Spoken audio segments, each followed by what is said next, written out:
As notícias de hoje, 10 de abril de 2018, em G1 Política.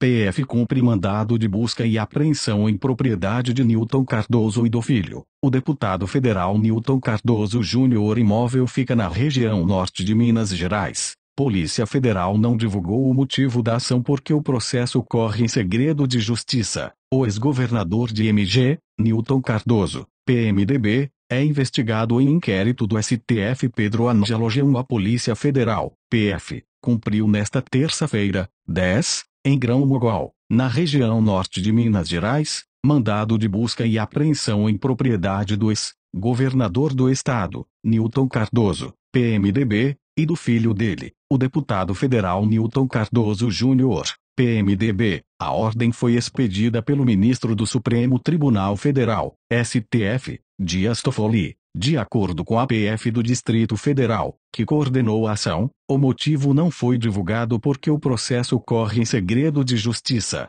De acordo com o STF, Newton Cardoso é considerado investigado. Um inquérito foi aberto em 2011. Em nota, a assessoria de imprensa do deputado Newton Cardoso Jr. confirmou que agentes da PF estiveram na propriedade da Rio Rancho Agropecuária Sociedade Anônima, pertencente ao parlamentar e ao seu pai. Respeitamos fielmente todas as ordens e mandados judiciais e reiteramos nossa posição em auxiliar as autoridades sempre que for necessário e solicitado, disse a assessoria. Propriedade do deputado federal Newton Cardoso Júnior, PMDB, e do pai é alvo da Polícia Federal. Rose Lobato. Divulgação. Supremo autoriza retorno de Sérgio Cabral a presídio no Rio de Janeiro. Ex-governador está preso em Curitiba, após ser transferido do Rio por causa de uma série de regalias que mantinha no presídio. Retorno foi autorizado pelos ministros por 3 votos a 1. A segunda turma do Supremo Tribunal Federal, STF, autorizou nesta terça-feira, 10, o retorno do ex-governador do Rio de Janeiro Sérgio Cabral para um presídio localizado no estado, preso desde novembro de 2016. Cabral foi transferido para Curitiba em janeiro deste ano por causa de uma série de regalias encontradas no presídio de Benfica, onde estava preso no Rio, por 3 votos a 1. Os ministros da segunda turma autorizaram o retorno e criticaram a decisão de transferência, sobretudo pelo uso de algemas e correntes nas pernas de Cabral. Votaram em favor do ex-governador os ministros Gilmar Mendes, relator do caso, Dias Toffoli e Ricardo Lewandowski. Contra o pedido de retorno votou somente o ministro Edson Fachin.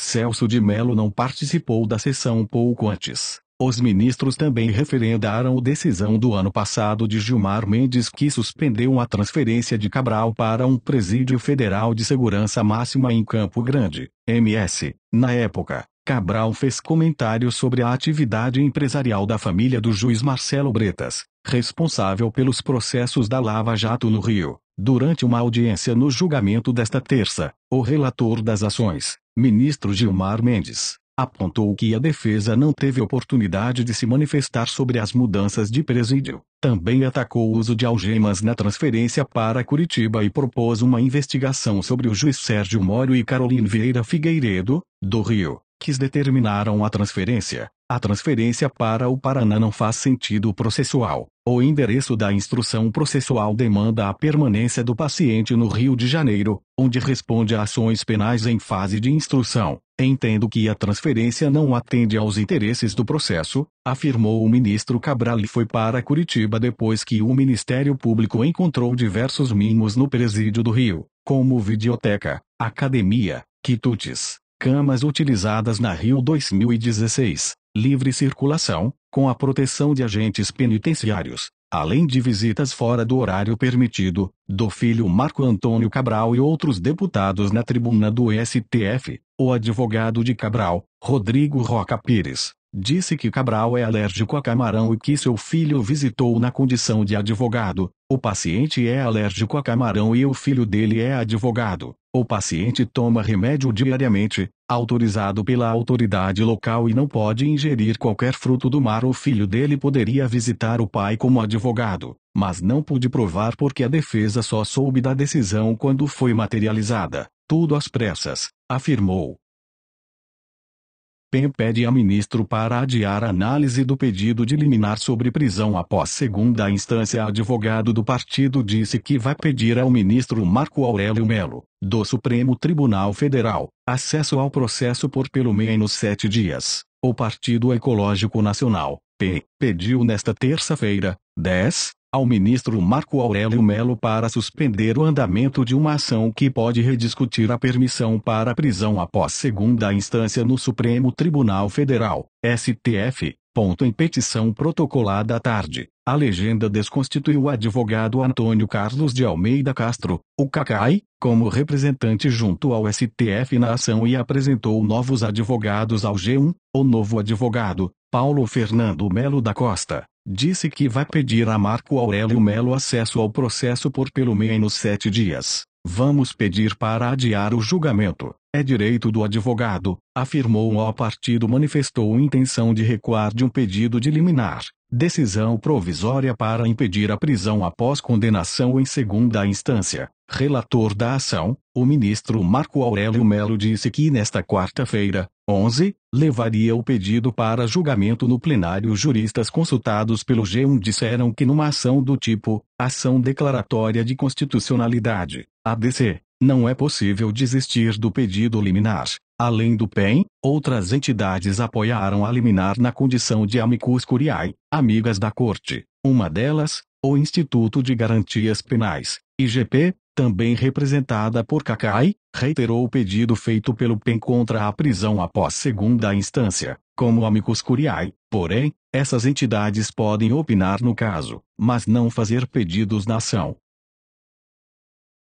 Conselho de Ética aprova dar continuidade a processo sobre Maluf e Lúcio Vieira Lima. Parlamentares são alvos de pedidos de cassação dos mandatos. Com aprovação de parecer preliminar, será dado prazo de 40 dias para investigações. O Conselho de Ética da Câmara aprovou, nesta terça-feira, 10, pareceres preliminares recomendando a continuidade dos processos que apuram a conduta dos deputados Paulo Maluf, PPSP, e Lúcio Vieira Lima, MDBBA. Com a aprovação, os dois processos passam agora à fase de instrução, na qual será dado um prazo de 40 dias úteis para a coleta de provas e depoimento de testemunhas. Tanto Maluf quanto Vieira Lima terão 10 dias cada para apresentarem a defesa ao colegiado. Encerradas as investigações, caberá ao relator de cada caso apresentar um parecer final, recomendando o arquivamento ou punição aos parlamentares. Nos dois casos, o pedido inicial era para que os deputados tivessem o mandato cassado ao deputado Paulo Maluf durante sessão da CCJ da Câmara. Cleia Viana. Câmara dos Deputados Paulo Maluf. O Conselho de Ética instaurou o processo em desfavor do parlamentar a partir de representação protocolada pelo partido Rede Sustentabilidade. O deputado foi condenado pelo Supremo Tribunal Federal, STF, por lavagem de dinheiro. A pena é de 7 anos e 9 meses e 10 dias de prisão.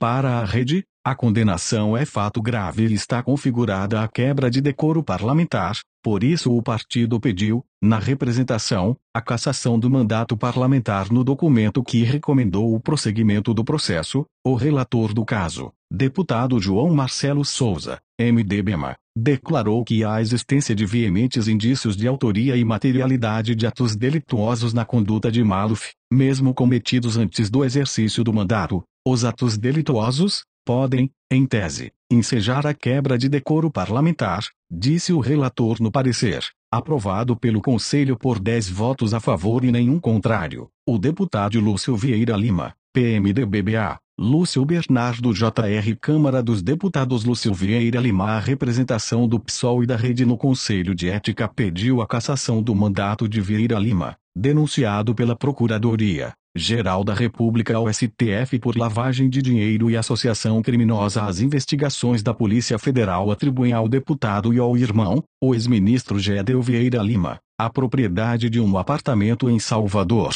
onde foram encontrados R$ 51 milhões. O pedido de investigação também cita as acusações de apropriação de parte do rendimento de 2 funcionários de gabinete do deputado, além do uso de servidores do gabinete em atividades particulares do parlamentar e sua família. Na reunião desta terça, 10, deputados criticaram o relatório apresentado na semana passada pelo relator, Irã Gonçalves, PPRR, No documento, o deputado defendia a limitação do alcance das investigações às acusações de que o deputado da Bahia teria se apropriado de parte dos salários de 2 funcionários de seu gabinete, e a de que o parlamentar teria usado servidores para serviços privados. 7 deputados fizeram discursos contra a restrição das investigações. O deputado Marcos Rogério, DEM-RO, apresentou um parecer alternativo, pedindo a ampliação das apurações também para a apreensão de R$ 51 milhões em um apartamento de Salvador, tema que faz parte da denúncia apresentada pela Procuradoria-Geral da República ao Supremo Tribunal Federal. Diante das críticas, Gonçalves aceitou incluir os argumentos do deputado Marcos Rogério, mas afirmou: "Graças a Deus não preciso jogar para a torcida." Ele acrescentou: "O princípio constitucional da presunção da inocência tem sido desrespeitado de maneira muito veemente no nosso país." Irã Gonçalves também justificou os termos do parecer da semana passada, que gerou as discussões na sessão de hoje. "Eu fiz o relatório muito tranquilo e, no decorrer da leitura da denúncia da rede do PSOL, me ficou claro de que o próprio Supremo Tribunal Federal não fez seu juízo de valor." O advogado do deputado, Renato Ramos, afirmou que há acusações que constam na denúncia que são anteriores ao mandato do deputado. Ele pediu aos deputados prudência para evitar injustiças. Ressaltou ainda que o processo no STF ainda está em andamento. MPF diz que Coronel Lima ajudava na arrecadação de propina, em especial a Michel Temer. Imagem do Coronel Lima, no dia em que foi preso pela Polícia Federal. Ele é suspeito de intermediar propina para Temer. Reprodução TV Globo. Ao editar denúncia apresentada contra o quadrilhão do MDB, o Ministério Público Federal afirmou em documento que o coronel aposentado da Polícia Militar João Batista Lima Filho tinha, na suposta organização criminosa, a função de ajudar políticos, em especial o presidente Michel Temer, na arrecadação de propina. O documento, ao qual o blog teve acesso, foi entregue pelo MPF à Justiça Federal de Brasília e foi aceito nesta segunda-feira, 9. Com isso, o Coronel Lima e o advogado José Yunis, ambos amigos próximos de Temer, se tornaram réus por supostamente integrarem uma organização criminosa. Lima chegou a ser preso pela Polícia Federal, acusado pela Procuradoria-Geral da República, PGR, de ser um dos intermediários de propina que supostamente seria paga ao presidente Temer no caso do decreto de portos. Seu papel na organização criminosa era o de auxiliar os demais integrantes do núcleo político na arrecadação da propina, em especial seu líder, Michel Temer, conforme já narrado na peça acusatória. Afirma o MPF no documento. Ao Palácio do Planalto informou ao blog que todas as atribuições do coronel João Batista Lima sobriam em campanhas do presidente Michel Temer sempre foram pautadas pela legalidade, lisura e correção. O blog buscava contato com o coronel Lima até a última atualização dessa publicação. O documento cita relatos de Ricardo Saldi, ex-diretor da JBS, e do operador financeiro Lúcio Funaro a respeito do coronel aposentado. Também relembra os documentos relacionados a Temer, encontrados na empresa Argeplan, de propriedade de Lima. Tais elementos indicam que João Batista Lima Filho faz a gestão do recebimento de recursos e doações de campanha para Michel Temer há décadas e corroboram tudo o quanto exposto acerca das condutas mais recentes do Coronel Lima no âmbito da organização criminosa, diz o Ministério Público. Conselho de Ética aprova a continuidade do processo contra o deputado Celso Jacob. Colegiado seguiu o parecer do deputado Sandro Alex PSD-PR. A investigação prossegue com depoimento de testemunhas e coleta de provas. O deputado federal Celso Jacob PMDB-RJ, durante discurso na Câmara Gustavo Lima Câmara dos Deputados. O Conselho de Ética da Câmara aprovou nesta terça-feira, 10 o parecer preliminar do deputado Sandro Alex PSD-PR, que pediu a continuidade das investigações contra o deputado Celso Jacob MDB-RJ. Foram 9 votos a favor e 1 contra. Segundo o presidente do Conselho, Jacob, que está preso, será notificado para que apresente em 10 dias úteis uma defesa escrita. O deputado foi condenado pelo Supremo por falsificação de documento público e dispensa irregular de licitação. A pena é de 7 anos e 2 meses. Ao acionar o Conselho de Ética, A rede argumentou que houve quebra de decoro parlamentar e pede a cassação do mandato. No parecer preliminar, ao concluir pelo prosseguimento das apurações, o relator afirmou que os fatos imputados ao parlamentar, caso comprovados, podem constituir falta de decoro parlamentar.